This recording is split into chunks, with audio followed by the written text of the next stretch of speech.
সেখানে বিদ্রোহীদের জয়লাভ, নতুন সরকার গঠন এবং সিরিয়া জুড়ে নতুন করে যে যুদ্ধের উন্মাদনা এবং সেই যুদ্ধের উন্মাদনায় তুরস্ক, ইরান, তারপর সৌদি আরবিয়া তারা রাজনীতির পাদপীঠে এগিয়ে এসেছেন। আর অন্যদিকে ইসরায়েল তারা সরাসরি যুদ্ধে নতুন করে আবার আত্মনিয়োগ করেছে এবং মারাত্মক দামেস্ক সহ অত্যন্ত গুরুত্বপূর্ণ যে কৌশলগত স্থানগুলো রয়েছে সেই স্থানগুলোতে ব্যাপক বোমা হামলা শুরু করেছে। এর ফলে কি হলো, আপাত দৃষ্টিতে মধ্যপ্রাচ্যের যে শান্তি বা সিরিয়া কেন্দ্রিক যে স্থিতিশীলতা, এটা আমরা স্বপ্ন দেখেছিলাম, বা অনেকে এখানে একটা খেলাফত প্রতিষ্ঠার কথা বলছিল, অনেকে এখানে ইমাম মাহদির আগমন, দাজ্জালের বিভিন্ন বিষয়াদি নিয়ে যে সকল কথাবার্তা বলছিল সবগুলো কল্পকাহিনী এখন বাস্তবতার নিরিখে বিভৎস হয়ে পড়ছে মধ্যপ্রাচ্যের জন্য এবং একই সঙ্গে বাংলাদেশের জন্য। বাংলাদেশের জন্য এই সিরিয়ার এই যুদ্ধটি, পট পরিবর্তনটি নানা কারণে গুরুত্বপূর্ণ। এই কারণে আমি সিরিয়ার সমস্যাগুলো খুব সংক্ষেপে বলে নিই, বাংলাদেশের জন্য যে সমস্যাগুলো হতে পারে এবং যে বিপদে বাংলাদেশ পড়তে যাচ্ছে অর্থনৈতিক এবং রাজনৈতিক ক্ষেত্রে, সেই বিষয়টি আলোকপাত করে খুব সংক্ষেপে আজকের ভিডিওর এই কন্টেন্টটা শেষ করব। তো মধ্যপ্রাচ্যের যারা ইতিহাস জানেন তারা জানেন যে এই সিরিয়ার যে ইতিহাস 5000 বছরের ইতিহাস, এবং এখানে দুটো সাম্রাজ্য বহুকাল ধরে 1000 বছর ধরে যুদ্ধ করেছে। সিরিয়াতে সাধারণত রোমান সাম্রাজ্যের যারা রাজন্যবর্গ ছিলেন তারা এখানে রাজত্ব করতেন এবং কখনো কখনো তারা সরাসরি এই ভূখণ্ড নিজেদের অধিকারে রেখেছেন, কখনো কখনো এখানকার যারা রাজাবাদশাহ রয়েছেন তাদেরকে তারা নিয়োগ দিতেন বা তাদেরকে প্রমোট করতেন। তো এখানে যখন রোমান সাম্রাজ্য প্রতিষ্ঠিত হলো, তার আগে যেটা যাকে বলে উত্তর আফ্রিকাতে আরেকটি শহর ছিল, শহর কেন্দ্রিক একটি যাকে বলা সাম্রাজ্য এবং সভ্যতা গড়ে উঠেছিল, এটি ছিল কার্থেজ। তো এই কার্থেজের যে এখানে বিখ্যাত হানিবল, সম্রাট হানিবল, তার বাবা হামিলকার, ওনাদের নেতৃত্বে এই অঞ্চলটি শাসিত হতো এবং পরবর্তীতে আবার যখন কার্থেজের পতন হলো রোমানদের নিকট, তখন রোমানরা সরাসরি মধ্যপ্রাচ্যের এই অংশটি তারা নিয়ন্ত্রণ করা শুরু করলো এবং সেই প্রাচীন যুগ থেকে আগে এটিকে আশিরীয় সভ্যতা বলা হতো এবং পরবর্তীতে এটাকে শাম, বালাদে শাম বলা হতো, মানে শাম অঞ্চল। তো এখন যে সিরিয়ার সঙ্গে যেটা ইসরায়েল, গোলান হাইটস ইসরায়েল, তার সঙ্গে লেবানন এবং ইয়ামেনের একটা বিরাট অংশ, এই ইয়ামেনের বিরাট অংশ, একটা উত্তর ইয়ামেন আর একটা দক্ষিণ ইয়ামেন। তো উত্তর ইয়ামেনের অংশটি, এটিকে যে সম্মিলিতভাবে বলা হতো বালাদে শাম। তো বালাদে শাম যেদিন থেকে এটি প্রচারিত হচ্ছিল তখন আসলে রোমান সাম্রাজ্য এখানে প্রতিষ্ঠা পেয়েছিল। আর আরেকটা ছিল বালাদে রুম। তো এটা হলো পারস্য ডাইনেস্টির অধীনে আরেকটি অংশ। তো রুম বলতে ওই রোমান রুম না, এটাকে আবার মানে যাকে বলা হয় যে পারস্য ডাইনেস্টি তাদের অধীনে অন্য অংশটি, এবং এই অংশে উত্তর আফ্রিকা যেমন ইথিওপিয়া, তারপরে লিবিয়া, তারপরে কুয়েত, মক্কা, মদিনা এবং দক্ষিণ ইয়ামেন, এই অংশটিকে বালাদে রুম বলা হতো।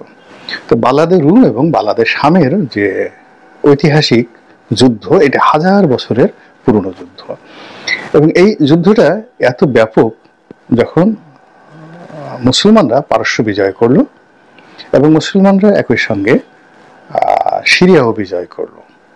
কিন্তু ওখানে যে দীর্ঘদিনের আমলাতন্ত্র, মিলিটারি ব্যুরোক্রেসি, এর কারণে প্রাচীন সভ্য জগতে আজকের মতোই তাদের সিভিল অ্যাডমিনিস্ট্রেশন ছিল, তাদের জুডিশিয়ারি ছিল, তাদের মিলিটারি ছিল এবং মিলিটারির সংখ্যা আপনার যেন তেন নয়, মানে আপনার এখন আধুনিক ইরানের এত জনসংখ্যার মধ্যে কত মিলিটারি, সেই প্রাচীন জমানার চেয়ে বেশি মিলিটারি এখন নেই। আমি জাস্ট এটা আমাদের মুঘল আমলের কথা বলি। এখন ধরেন ভারতের টোটাল সামরিক 3 বাহিনী মিলিয়ে সামরিক বাহিনীর সংখ্যা বড় জোর 10 লাখ, কিন্তু আওরঙ্গজেবের বাহিনীতে 20 লাখ লোক ছিলেন। 20 লাখ লোক ছিলেন আওরঙ্গজেবের বাহিনীতে, কিন্তু জনসংখ্যা এখন ভারতে 130 কোটি মানুষ ছিল। তখন হয়তো জনসংখ্যা সারা ভারতে 30 থেকে 35 কোটি ছিল। তো 35 কোটি লোকের মধ্যে শাসন করার জন্য, অবশ্য তখন আফগানিস্তান, তারপরে কান্দাহার এবং আরো বেশ কিছু এলাকা ছিল। তো যার কারণে হলো কি, সেই 35 থেকে 40 কোটি মানুষকে শাসন করার জন্য তার 20 লক্ষ সামরিক বাহিনী ছিল। তো সেই সামরিক বাহিনী এখন আমাদের ক্যান্টনমেন্টে 2 লক্ষ সামরিক বাহিনীর জন্য দেখেন কতগুলো স্টার লাগে, এ ব্রিগেডিয়ার, ও জেনারেল, ও মেজর জেনারেল, ও লেফটেন্যান্ট কর্নেল। এই জিনিসগুলো, তার এই বাসভূমি, তার এই সেট আপ, তার অধীনে এই ব্যাটালিয়ন আছে, এই কটা রেজিমেন্ট আছে, আমরা কত কিছু হিসাবপত্র করি না। তো এখন 2 লক্ষ সৈন্যবাহিনীর জন্য যদি বাংলাদেশের এত কিছু করতে হয়, তাহলে 20 লক্ষ একটা সৈন্যবাহিনীর জন্য তার আবার যেন তেন নয়, মোর দ্যান 300 ইয়ার্স ওই ডাইনেস্টিটা চলেছে। তো 300 বছরের তার ক্যান্টনমেন্ট ছিল, তার ক্যাভারি ছিল, ঘোড়া শহর ছিল, আর অনেক কিছু ছিল। তো এই আমলাতন্ত্র কি হতো, এক সম্রাট যেত, আর এক সম্রাট আসতো, এক ডাইনেস্টি যেত, আর এক ডাইনেস্টি আসতো, কিন্তু আলটিমেটলি এখন যেভাবে আমলাতন্ত্র কাজ করে প্রাচীন দুনিয়াতে ওইভাবে আমলাতন্ত্রেও সবকিছু নিয়ন্ত্রণ করত। এখন মুসলমানরা যখন এই আরবে ধরেন মক্কা মদিনা, ওখানে তো কোনো ডাইনেস্টি ছিল না, রাজত্ব ছিল না, তারা যাযাবর ছিল। তো যখন তারা পারস্য অধিকার করলো, মিশর অধিকার করলো, তো এরা তো হাজার বছরের, যেমন মিশরের যে যাকে বলা হয় তাদের যে ব্যুরোক্রেসি, এই ব্যুরোক্রেসি সে ফেরাউন জমানা থেকে 5000 বছরের পুরনো ব্যুরোক্রেসি। কিভাবে ট্যাক্স কালেকশন করবে, কিভাবে যুদ্ধ করবে, কিভাবে যুদ্ধাস্ত্র তৈরি করবে, এটার একটা সিস্টেম আসে। তদ্রূপ এই বালাদের শাম এবং বালাদের রুমের যে military bureaucracy, civil bureaucracy, judiciary, তাদের যে হাজার বছরের বিরোধ, এই বিরোধটা মুসলমানরা যখন পেল, হযরত উমরের জামানাতে এটা মাথা ছাড়া দিতে পারেনি, কিন্তু ওসমানের জামানাতে, হযরত ওসমান রাদিয়াল্লাহু তাআলা আনহুর জামানাতে এটা রীতিমতো গৃহযুদ্ধ শুরু হয়ে গেল। একদিকে মিশর, আর এদিকে সিরিয়া, অন্যদিকে পারস্য, এবং হযরত আলীর জামানাতে রীতিমতো যুদ্ধ, একেবারে যুদ্ধ। এবং ওই যে যুদ্ধ শুরু হয়েছে, এই যুদ্ধ এখনো পর্যন্ত কিন্তু চলছে। তো তার প্রেক্ষিতে কি হলো, এই যে এখন যে সিরিয়া, এই সিরিয়ার ভূখণ্ডে অন্তত 10 থেকে 15টি জাতিগত বিভেদ রয়েছে উইদিন দ্য টেরিটরি। এখানে সুন্নি আছে, শিয়া আছে, এখানে কুর্দি আছে, এখানে ইয়াজিদি সম্প্রদায় আছে। এরকম 10 থেকে 12টা যারা এই সিভিল ওয়ারের সুযোগ নিয়ে, কেউ 10টা শহর, কেউ 2টো শহর, কেউ একটা বনাঞ্চল, কেউ 2টা মরুভূমি দখল করে যে যার মতো রাম রাজত্ব সেখানে কায়েম করে আছে।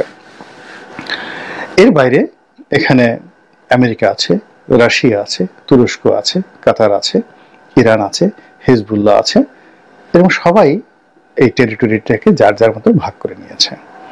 এখন এই যে যারা দখল করলো, তো এরা স্পষ্টতই বোঝা যাচ্ছে যে হিজবুত তাহরির লোক, ইন্টারন্যাশনাল হিজবুত তাহরির লোক। তো এই যে তাহেরি আর শামস আর শাম, তো এই হিজবুত তাহরির যেটা সংগঠন, এতে কোনো সন্দেহ নেই, কিন্তু তার আগে এরা ছিলেন আল কায়দা।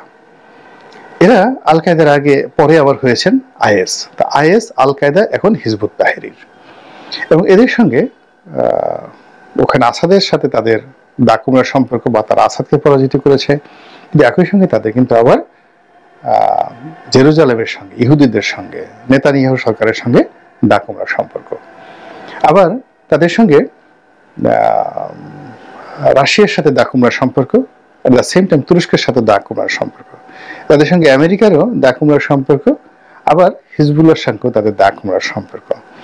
ফলে তারা যে স্থির হয়ে দামেস্কেতে বসবে এবং শাসন কার্য চালাবে, এটির সম্ভাবনা, পজিটিভ সম্ভাবনা শূন্য, একেবারে অসম্ভব ব্যাপার। তাদেরকে আবার নতুন করে যুদ্ধে জড়াতে হচ্ছে, এবং সেটা আলটিমেটলি শুরু হয়ে গেছে।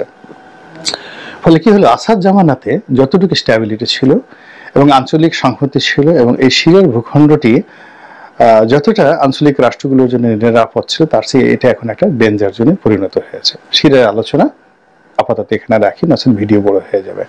এখন এর ফলে আন্তর্জাতিক বাজারে কি কি সমস্যা হতে পারে? প্রথম সমস্যা হলো ডলারের দাম খুব ফ্লাকচুয়েট করবে। এখানে যদি আমেরিকা খুব দ্রুত এখানে কোনো সিদ্ধান্ত নিতে না পারে, তেলের বাজার এবং ডলারের বাজার এবং তাদের যে জলপথগুলো রয়েছে ওখানে এবং তাদের যে নেভাল বেজগুলো রয়েছে সব ঝুঁকির মধ্যে পড়বে, ইনক্লুডিং ওখানে যে মার্কিন সামরিক ঘাঁটি, তাদের যে মিলিটারি বেজ রয়েছে সিরিয়াতে, এটা সরাসরি ত্রিমুখী আক্রমণের শিকার হবে। ইরান আক্রমণ করবে, তুরস্ক আক্রমণ করবে এবং এই বিদ্রোহীরা আক্রমণ করবে এবং হিজবুল্লাহ আক্রমণ করবে। এত বিপদে আমেরিকা কখনো পড়েনি। তো এই বিপদের কারণে কি হচ্ছে, আমেরিকা যদি সামাল দিতে না পারে, তার gold market, metal market, London metal market যেটা রয়েছে, এবং তুলার বাজার, আন্তর্জাতিক কটন বাজার, এবং পেট্রোলিয়াম প্রোডাক্ট এবং বাই প্রোডাক্ট, সেটা হলো গ্যাস, এলএনজি, তারপরে শেষে আপনার পেট্রোল, তার সঙ্গে সঙ্গে আবার বাই প্রোডাক্ট যেটা আছে পিভিসি রেজিন, এই যত পিভিসির যে দানাগুলো আছে পিভিসি রেজিন, এই জিনিসগুলোর মারাত্মকভাবে দাম বৃদ্ধি পাবে। এর ফলে আমরা বাংলাদেশ কি করছি, আমরা তো এখনো বাংলাদেশের যে তেলটা, বিশেষ করে আমাদের তেলটা, আপনি চিন্তা করেন আমরা ইয়ারলি এই বাংলাদেশে এখন যেভাবে তেল কিনছি, তাতে তেল উপদেষ্টা যিনি আছেন তিনি বললেন যে বছরে 50,000 কোটি টাকা আমাদেরকে ভর্তুকি দিতে হচ্ছে বর্তমান প্রাইজে, এবং এতে 3,000 টাকা করে পার হেড আমাদেরকে ভর্তুকি যাচ্ছে এই তেলের পিছনে। এখন এই তেল যদি ব্যারেল প্রতি $20 করে বেড়ে যায়, এবং এখন আমরা যে ওপেন বিডিং এর মাধ্যমে তেল কিনছি, ওপেন বিডিং এর মাধ্যমে, সেক্ষেত্রে আমাকে বাজার মূল্যে আমাকে তেল কিনতে হবে বা আমাদেরকে তেল কিনতে হবে, এবং এটি এই আমাদের এই দুর্বল এই অবস্থার মধ্যে আমরা কিন্তু এটা স্টেবল করতে পারবো না। 2 নম্বরে দেখেন যে এই কয়েকদিনে, গত এক সপ্তাহের মধ্যে স্বর্ণের দাম 3 বার করে বাড়ছে কমছে। প্রথমে 2,000 কমলো, তারপরে আবার অলমোস্ট 2,000 না 3,000 বেড়ে গেল। তো গোল্ড মার্কেটের সাথে ডলারের যে সাপ্লাই এটি জড়িত, এবং তার সঙ্গে সঙ্গে এই যে তেল, সামনে এই যে তেলের এলসি গুলো করা হবে এবং তেল মার্কেট আনস্টেবল হয়ে গেলে সঙ্গে সঙ্গে আমাদের ইকোনমি মুহূর্তের মধ্যে ফল করে ফেলবে। তো কাজেই এই যে মধ্যপ্রাচ্যে যে ঘটনাগুলো ঘটছে, এই ঘটনার সঙ্গে সঙ্গে আমাদের যে অর্থনীতিতে এই বিরূপ প্রতিক্রিয়া, এই প্রতিক্রিয়ার পাশাপাশি ইউনূস সরকারের জন্য কিন্তু আবার অশরীর সংকেত লক্ষ্য চলে আসছে। এর কারণ হলো যে এখানে যে লবিটি, অর্থাৎ ভারত এখানে ডুয়েল লবি, তার সঙ্গে কিন্তু ইসরায়েলের নিদারুণ একটা সম্পর্ক রয়েছে, এবং ভারতের একটা বিগ ইনভেস্টমেন্ট রয়েছে ইসরায়েলে, এবং ইসরায়েল কেন্দ্রিক যে ইকোনমি সেটি কিন্তু ভারতের যে রাশিয়া নীতি, সেই রাশিয়া নীতির বিপরীত। অর্থাৎ ভারত এখানে 4টা গেম একসঙ্গে খেলে, সে রাশিয়ার সঙ্গে সম্পর্ক রাখে, ইসরায়েলের সাথে সম্পর্ক রাখে, চীনের সাথে সম্পর্ক রাখে। তো এই সম্পর্ক রাখার ক্ষেত্রে যখন শান্তিপূর্ণভাবে সবকিছু চলে, ভারতের একটা বিশাল মার্কেট, এই মার্কেটে কেউ ঝুঁকি নিতে চায় না। ঝুঁকি না নেওয়ার কারণে কি করে, ভারতের এই যে ত্রিমুখী বা চতুর্মুখী যে ডিপ্লোম্যাসি, এটাকে পশ্চিমারা মনে কিছু করে না। তারা ব্যবসা যেখানে আছে, টাকা যেখানে আছে, সেখানে তাদের একটু অপমানিত হতে কিছু আসে যায় না। ফলে নরেন্দ্র মোদী ইউক্রেন যুদ্ধের সময় রাশিয়া থেকে তেল গ্যাস কিনেছে এবং বিলিয়ন বিলিয়ন ডলার ভারতের রাজকোষে তখন জমা হয়েছে। এটা আমেরিকা খুব বিক্ষুব্ধ ছিল, কিন্তু এমবার্গো দেয়নি।